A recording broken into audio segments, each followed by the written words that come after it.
My name is Sones Naka, and this is my story. I grew up in a family of 5, and I was the youngest, and we grew up with an alcoholic and often violent father. He brought a lot of anxiety and trauma into our lives until my parents divorced when I was 12.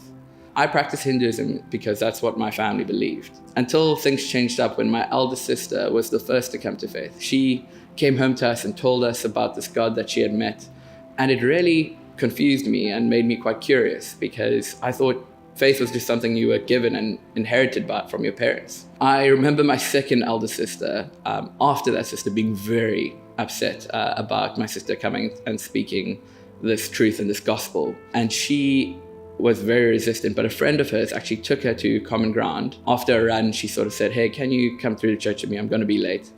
And she heard the gospel for the first time and was moved by it, and subsequently heard God saying that he's her father. And then she became this amazing evangelist and came and told us all about God. And I was so shocked by this because she was not, interested in Jesus. When I moved to Cape Town to study, this was the opportunity she'd been waiting for, to show me her God. And to be honest, when I first came to church at Common Ground, I wasn't completely sold. I didn't understand this God who was offering his grace for free. It didn't make any sense to me. And I wondered, what did I have to do? The simplicity of the gospel confused me so much, coming from a space of understanding karma and good and right and getting what you put into the world. But this God's offer was for free, and it blew my mind.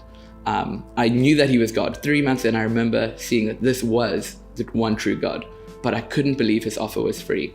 Eventually, God revealed to me that he's God and he gets to decide how things work. That's what it means for God to be God. And I had to play by his rules, and he says that his son can die for my life, and I can receive this grace for free.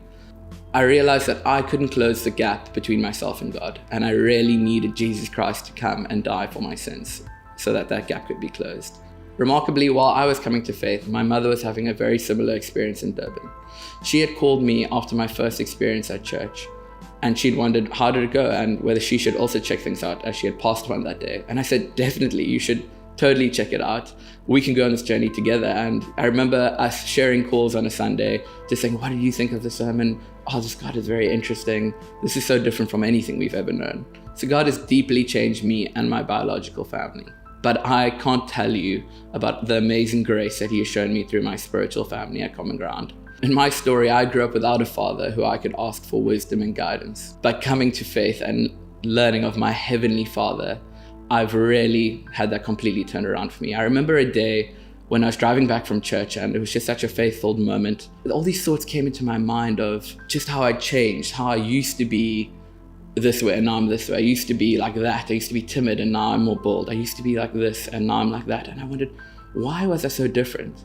And I just felt God saying to me, that's because you're my son and I'm raising you. I'm truly your father. That's what it means for me to be your father. Is that I raise you and I love you and I come alongside you and I change you and I make you more like me. Just recently, my mom, after 10 years of knowing him, decided to be baptized and be obedient to his word. And it was just such a moment of highlighting to me how God never leaves us the way he finds us. He changes our lives from the inside out.